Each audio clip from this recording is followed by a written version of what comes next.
A finales de 1944, cuando la guerra en el Pacífico parecía haber alcanzado su apogeo, tres de los más nuevos destructores estadounidenses de la clase Sumner se apresuraron a través del estrecho de Surigao. La noche fue desgarrada por la luz de los proyectores y ráfagas trazadoras, y desde el cielo los aviones japoneses se abalanzaron uno tras otro, tratando de acorralarlos. Una hora de fuego y maniobras incesantes se convirtió en una eternidad. Las cubiertas temblaban por las explosiones cercanas. El metal crujía bajo la tensión. Las tripulaciones trabajaban al límite, disparando con todos los cañones disponibles. Estos barcos aún olían a pintura fresca, pero ahora se enfrentaban a su primera verdadera prueba y, según los rumores, la última. Su orden era simple, pero despiadada: irrumpir en la bahía de Ormoc, uno de los lugares más fortificados de las Filipinas, y destruir todo lo que tuviera importancia militar: suministros, barcos, almacenes, equipos. Todo debía convertirse en humo y ruinas. En las costas y en el agua les esperaban docenas de baterías, aviones de patrulla, submarinos ocultos y minas. En tierra, miles de soldados listos para repeler cualquier ataque. En el cuartel general se hablaba casi sin tapujos. Las posibilidades de que estos barcos regresaran eran escasas. No fue catalogada oficialmente como una misión kamikaze, pero a los ojos de muchos marineros así se sentía. Los segundos se fundían en minutos, a medida que la escuadra, formando una densa formación, se abría paso hacia la bahía. El agua a su alrededor hervía por los impactos cercanos, pero ellos seguían avanzando, como si cada andanada, cada agujero abierto, solo los impulsara hacia adelante. A bordo reinaba la tensión, pero también una extraña determinación. Si estos barcos alcanzaban su objetivo, golpearían el corazón de la defensa japonesa, y el resultado de toda la batalla de Leyte podría cambiar. Cada milla los acercaba al punto de no retorno. Volver atrás significaba admitir la derrota. Continuar significaba entrar en un infierno donde se unían el fuego del mar, el cielo y la costa. Justo allí se dirigían los tres Sumner, listos para probar si sus cascos resistirían el vendaval de golpes antes de que ellos mismos asestaran su aplastante respuesta. Poco después de la mayor batalla naval en Leyte, donde la magnitud del enfrentamiento conmocionó incluso a los marineros más experimentados, todo el archipiélago quedó en un estado de suspense.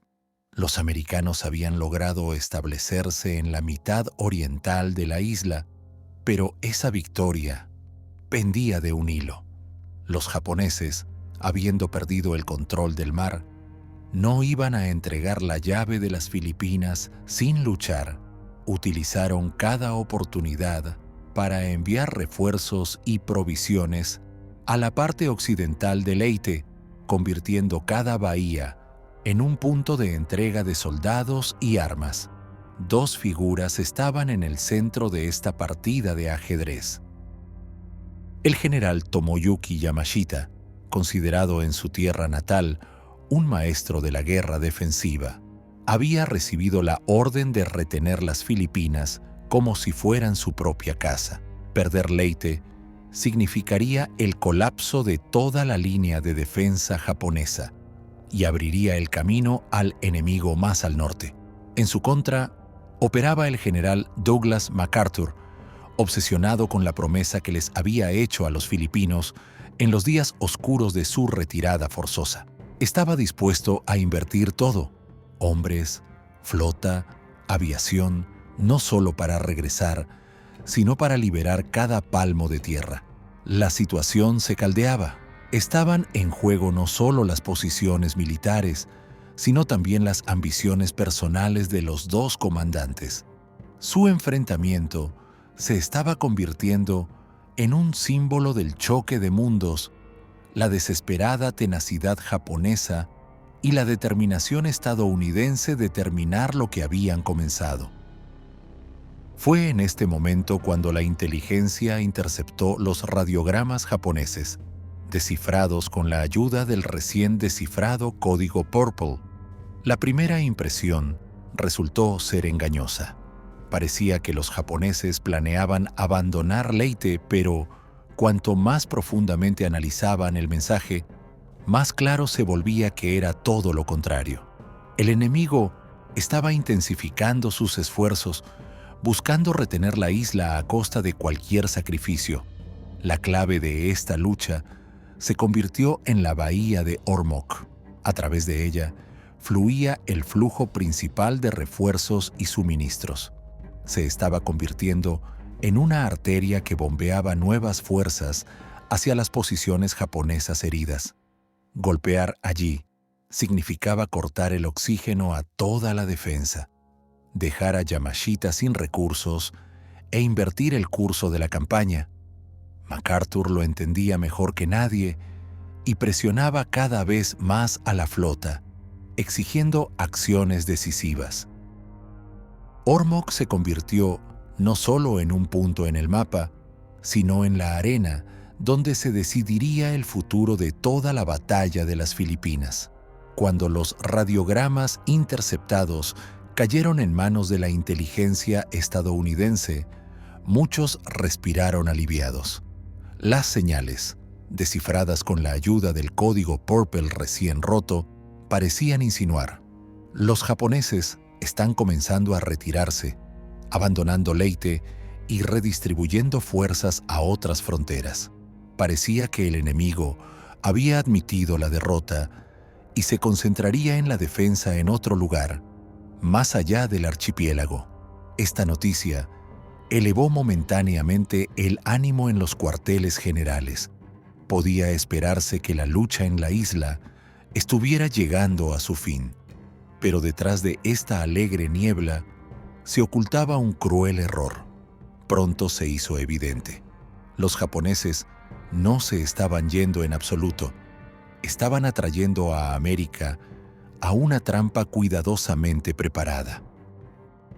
Todas las fuerzas que supuestamente se estaban retirando, en realidad, se estaban redesplegando en la bahía de Ormoc, una bahía que se estaba convirtiendo en una verdadera estación de transfusión de sangre para el moribundo ejército de Yamashita.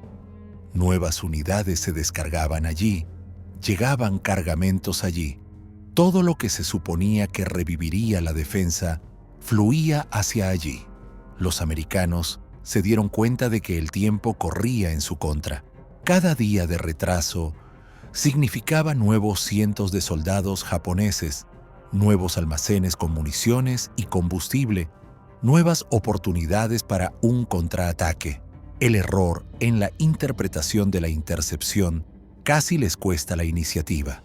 Ahora era obvio, no había huida del enemigo.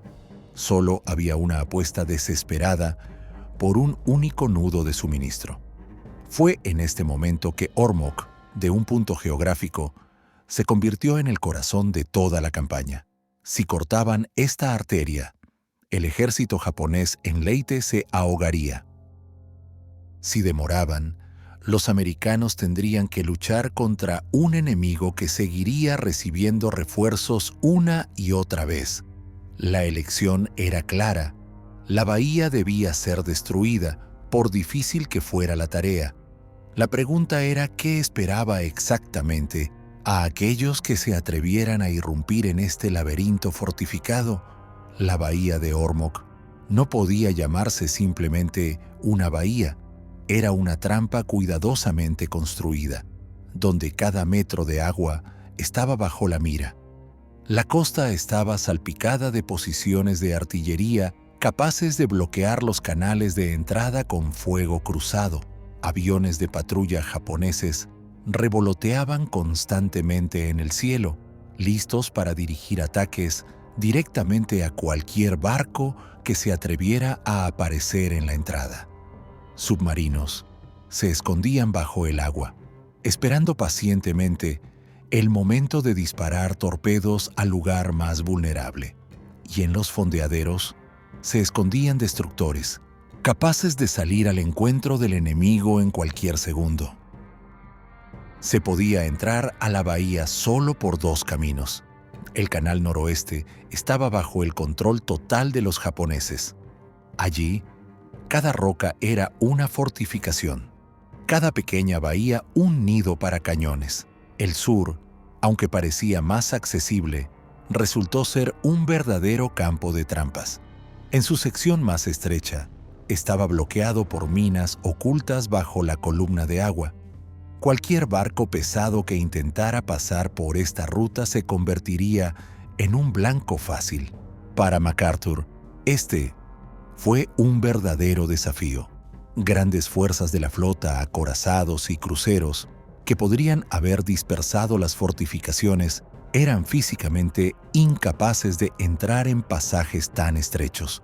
Todo el golpe recaía sobre los hombros de los destructores. Maniobrables pero vulnerables, tenían que entrar donde esperaban todo tipo de amenazas a la vez: baterías costeras, aviación, torpedos y minas. Pero antes de que comenzara el avance, había que despejar el camino, convertir el canal minado en un sendero estrecho por el que los barcos pudieran colarse en el corazón de Ormok. El 27 de noviembre de 1944, dos barcos de aspecto modesto, pero cruciales para toda la operación, los dragaminas USS Pursuit y Revenge, se dirigieron a la bahía. Su tarea era convertir el canal sur de Kanigao, salpicado de minas mortales, en un pasaje por el que pudieran deslizarse los destructores. El trabajo fue lento y nervioso. Cada cable de mina, cada bomba detonada, recordaba a los marineros que un error costaría demasiado.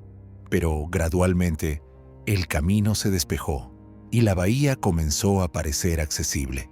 Después de la limpieza, siguieron las primeras incursiones. Parecía que los japoneses se habían callado de repente. El destructor USS Waller, acompañado por un hidroavión de reconocimiento Catalina, irrumpió directamente en el puerto, disparó varias andanadas contra los muelles y almacenes y no encontró resistencia organizada. Poco después, el mismo Waller descubrió un submarino japonés que había emergido. Comenzó un breve duelo. Los americanos abrieron fuego instantáneamente y el submarino se hundió, dejando solo una mancha de aceite y escombros. En otras incursiones, actuaron lanchas torpederas y destructores ligeros. Lograron causar daños en los accesos al puerto y un transporte japonés fue enviado al fondo justo en la entrada del puerto. Pero todo lo que estaba sucediendo parecía sospechosamente tranquilo. Ni una defensa densa, ni ataques masivos, como si Ormok estuviera al acecho y esperando el momento adecuado. Este silencio resultó ser engañoso. Al día siguiente, llegó un informe urgente al cuartel general desde el aire. El reconocimiento había notado una concentración de barcos japoneses en la bahía. Lo que MacArthur y Kincaid esperaban finalmente sucedió. Ormok se llenó de objetivos y el inminente enfrentamiento prometía convertir el silencio prolongado en una verdadera tormenta. A mediados de diciembre, un nuevo puño de la flota estadounidense, el Escuadrón 60, echó anclas en la laguna de Ulithi.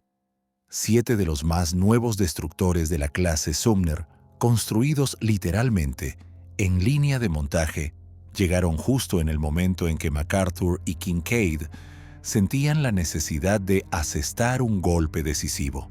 Estos barcos se diferenciaban de sus predecesores: 4 potentes cañones de 5 pulgadas en lugar de los habituales 2.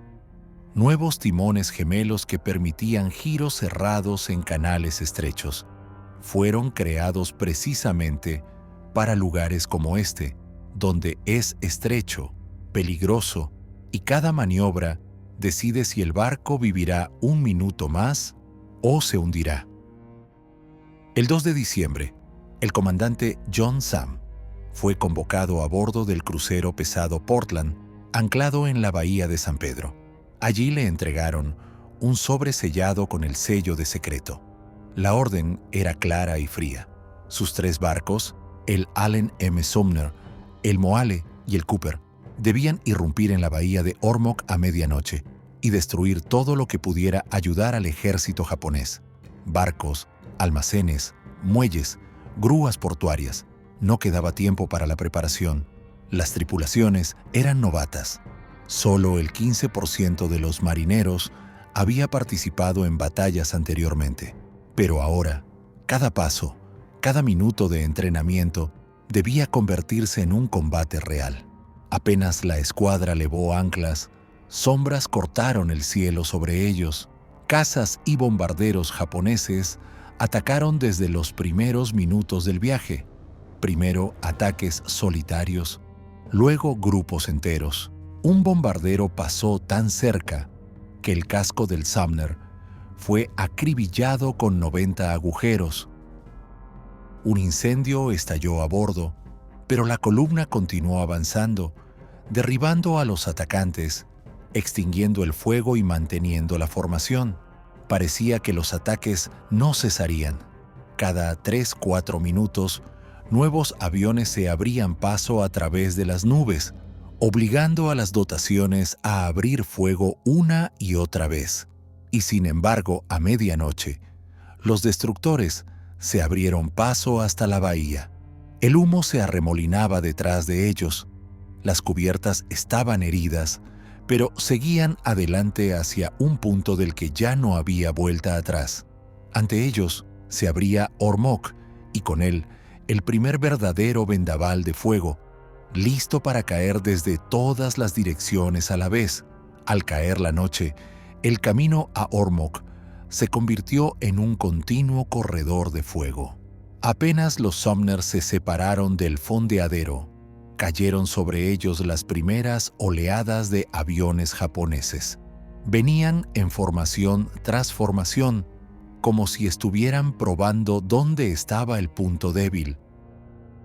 Con cada ataque, el mar alrededor hervía con el impacto de las bombas, y el cielo se iluminaba con las llamas de las explosiones. Los primeros golpes dejaron marcas de inmediato.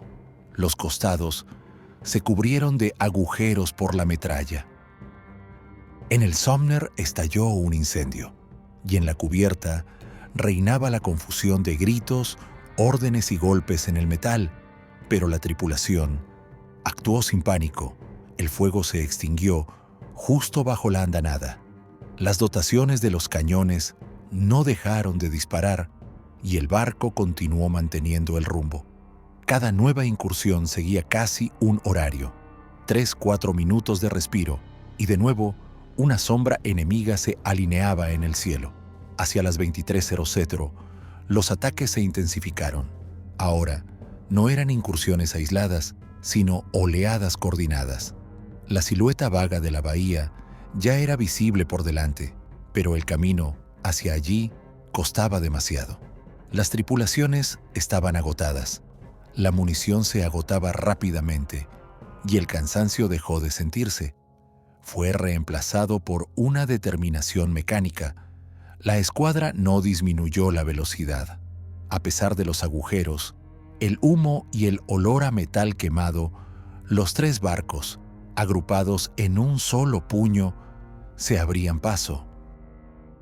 Cuando las manecillas del reloj marcaron la medianoche, cruzaron la línea de entrada a la bahía y se encontraron en el centro del anillo de fuego. Ahora los golpes venían no solo desde arriba, sino también desde las orillas y desde el mar.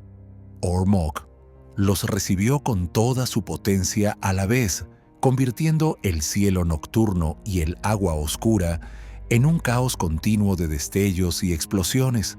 En un instante, la noche se rompió con un estruendo. Los radares captaron las siluetas de los objetivos y la orden sonó seca y clara. Contacto. Abrir fuego. Los 3 destructores cobraron vida a la vez, como un solo organismo. Los cañones de 5 pulgadas dispararon sincronizadamente y en la primera andanada cubrieron un transporte japonés, sorprendido en medio de la descarga. El fuego envolvió la cubierta. Los gritos y el caos se fusionaron en un solo estruendo y en unos segundos el carguero se convirtió en una antorcha ardiente. El agua alrededor hirvió con cuerpos cayendo y escombros ardientes. El puerto se sumergió en nubes de humo.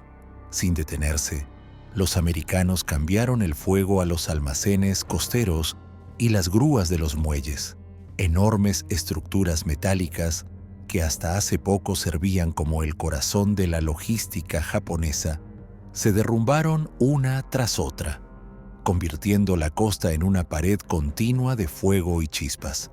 Cada nueva andanada arrancaba trozos enteros de infraestructura y la bahía se estremecía bajo el eco de la destrucción.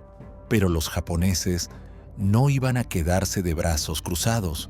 Desde la oscuridad, el destructor Kuwa se abalanzó, esperando atacar por el flanco. Mientras los americanos estaban ocupados con objetivos costeros, su maniobra parecía audaz y desesperada, pero resultó fatal. Los 3 Sumner giraron sus cañones y en cuestión de minutos concentraron todo su fuego sobre él. Bajo el silbido de los proyectiles, el casco del Kuwa se incendió, se volcó y desapareció en la oscuridad, dejando solo olas y una nube de humo. Parecía que los americanos habían tomado la iniciativa y estaban rompiendo las defensas a la vista. Pero esto era solo el comienzo. Desde detrás de la costa y las profundidades submarinas, nuevas amenazas comenzaron a surgir. Lanchas torpederas japonesas se deslizaron en el horizonte y en el aire aparecieron señales de submarinos que hasta entonces se habían escondido en las sombras. La segunda línea de defensa, construida con astucia y paciencia, finalmente se rebeló. La batalla apenas estaba entrando en su fase más peligrosa. En el fragor de la batalla nocturna, cuando parecía que los barcos americanos estaban ganando, se escuchó un sonido que heló la sangre. Un golpe sordo bajo el costado del Cooper sacudió todo el casco y en el mismo instante se levantó una columna de fuego y humo.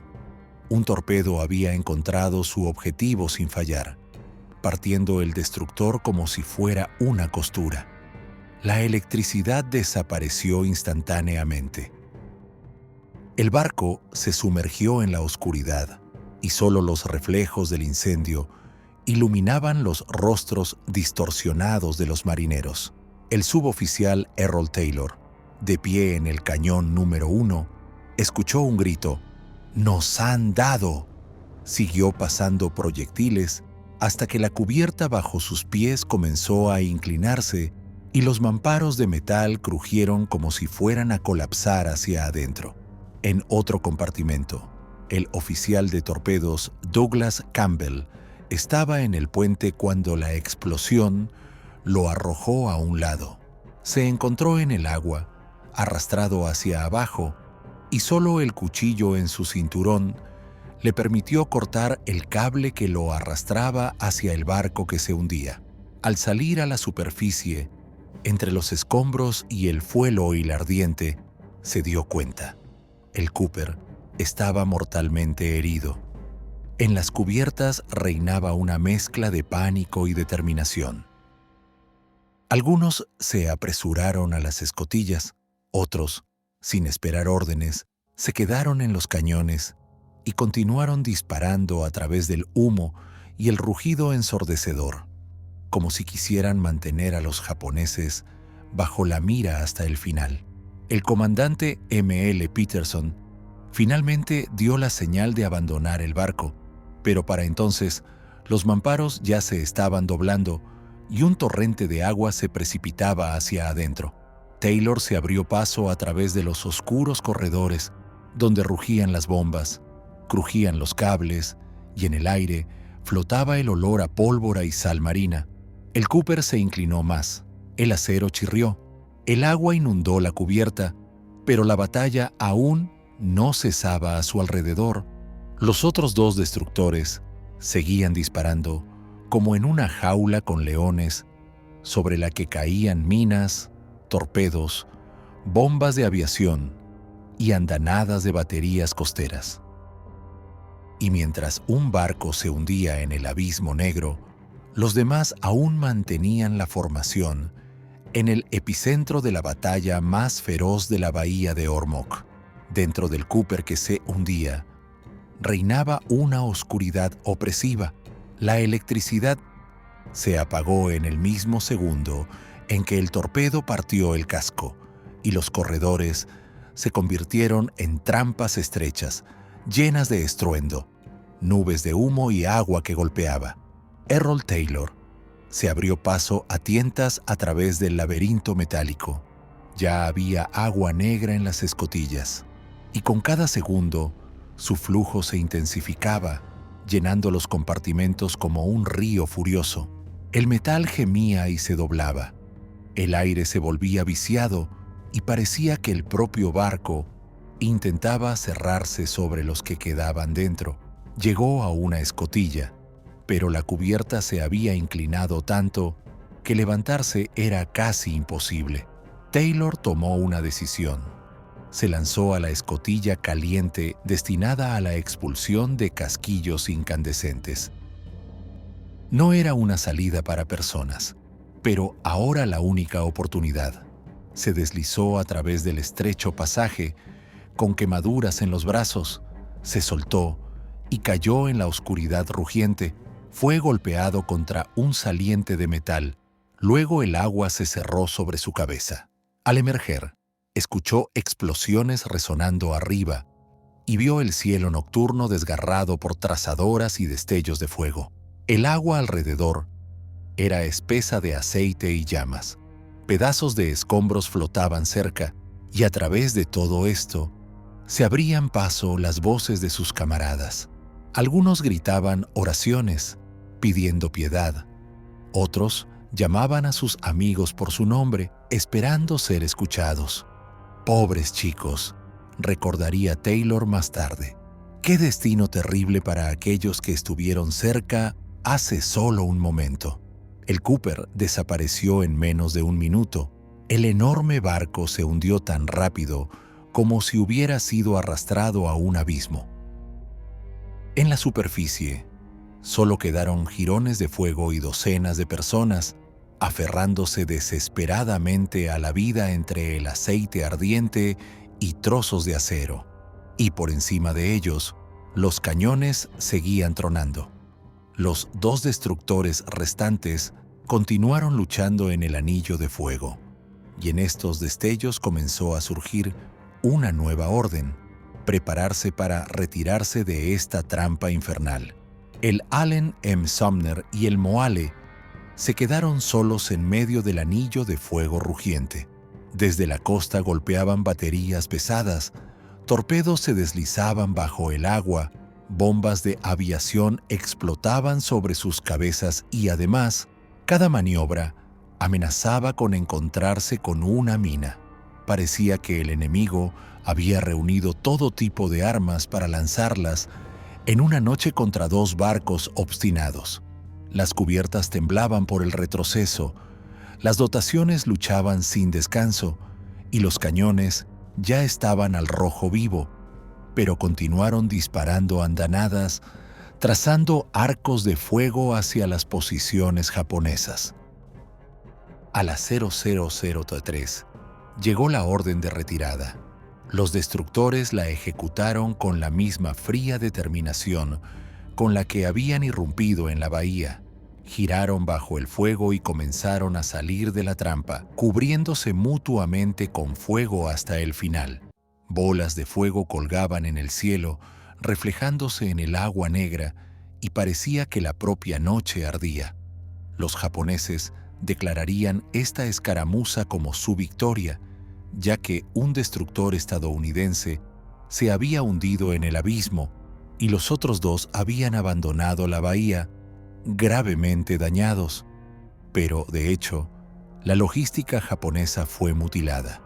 Los transportes y almacenes, a los que tanto se esforzaron por llevar refuerzos, ahora eran ruinas, y el suministro a los defensores de Leyte estaba amenazado. Sin embargo, no todos lograron salir de la bahía con los barcos. Cientos de personas permanecieron en el agua fría, aquellos que hace solo unos minutos estaban en los cañones del Cooper. Sus gritos se ahogaron en el estruendo de la batalla, pero ahora, mientras los destructores se alejaban, solo les quedaba el océano, los escombros y la esperanza. Lo que les sucedería después ya no lo decidía la artillería ni las órdenes, sino la implacable naturaleza y el azar. Para aquellos que terminaron en el agua después del hundimiento del Cooper, la noche apenas comenzaba.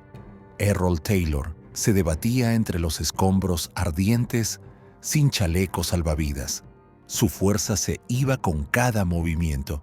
El agua salada le quemaba los ojos y el aceite espeso le dificultaba la respiración. En algún momento sintió que ya no podía más, pero cerca apareció el teniente John Orr, casi ciego después de un golpe en la cabeza. A pesar de su herida, agarró a Taylor y le tendió un chaleco, lo más valioso en ese momento. Pronto, un pequeño grupo de supervivientes se reunió alrededor. Encontraron un resto flotante de una red y, aferrándose a ella, formaron algo parecido a una balsa. En este grupo a la deriva, también estaba un marinero paralizado de la cintura para abajo. Nadie lo abandonó.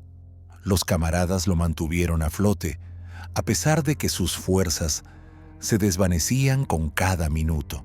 Lanchas enemigas e incluso submarinos peinaron la superficie, esperando acabar con aquellos que habían sobrevivido milagrosamente.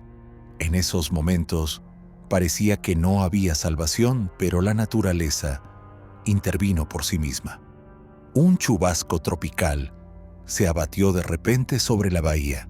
La lluvia torrencial y la niebla los ocultaron a los ojos de los japoneses. Las olas arrastraron a los supervivientes lejos de la zona de búsqueda. Allí, al amparo de la naturaleza, comenzó su agonizante natación hacia la orilla. 14 horas de lucha con el océano se convirtieron en una prueba al límite de lo posible. El cuerpo se contraía por los calambres, los labios estaban secos, la respiración se cortaba, pero al amanecer, finalmente, llegaron a tierra. La costa filipina los recibió no con una roca fría, sino con los brazos de los lugareños. La gente del pueblo recibió a los americanos con calidez y sin miedo, proporcionándoles comida, ropa y refugio. Para los marineros agotados, fue un milagro. Después del infierno de Ormoc, se encontraron entre aquellos que los veían como aliados y amigos. En la costa de Leyte, a los supervivientes no les esperaba el enemigo, sino los aliados. Los campesinos filipinos recibieron a los marineros como si el mar los hubiera traído no como extraños, sino como hermanos. La gente compartió lo último: comida caliente, ropa seca, un techo sobre sus cabezas. Pronto se les unieron guerrilleros armados, dirigidos por un ex sargento americano que se había quedado en la isla desde los primeros días de la guerra. Con su ayuda, el grupo sobrevivió largos días de espera, escondiéndose en la jungla y los pueblos de las patrullas japonesas que aún merodeaban. Para Taylor y sus camaradas, estos días se convirtieron en un tiempo de extraña calma. Después del horror de la bahía ardiente, la vida entre los filipinos parecía casi pacífica, aunque la guerra aún tronaba detrás de las colinas. Pero no todos pudieron llegar a la orilla. Aquellos que permanecieron en el agua esperaron su oportunidad. Llegó en forma de pesados hidroaviones, PBI Catalina. Estas máquinas, acostumbradas a largos vuelos de reconocimiento, ahora se convertían en ángeles guardianes. Las tripulaciones asumieron el riesgo. Para levantar a docenas de marineros exhaustos del agua, los pilotos arrojaron todo lo innecesario de a bordo: cajas, equipos, incluso zapatos. Cada Catalina se llevó a más de 50 personas, cargándose al límite. La gente se sentaba en el suelo, colgaba de las correas, se apretaba unos contra otros, y los pilotos se daban cuenta de que el avión simplemente no podría despegar. Y sin embargo, hicieron lo imposible. Las máquinas sobrecargadas aceleraron sobre la ola. El fuselaje se arrastró por las crestas, el agua golpeó los costados y parecía que el avión se quedaría prisionero del océano. Pero luego, el pesado armazón se separó del agua y el rugido de los motores superó los gritos de alegría dentro. Fue un verdadero milagro de supervivencia. Otra victoria, obtenida no con armas, sino con perseverancia y coraje. La misión de SAGM costó demasiado. Cientos de vidas y un destructor se hundieron en el abismo. Pero con esto, el golpe a Ormoc resultó mortal para los suministros japoneses. Su abastecimiento se ahogó. La defensa se resquebrajó. Ahora era el momento en que MacArthur podía dar el siguiente paso: utilizar la ventaja comprada con sangre y avanzar con un ejército entero.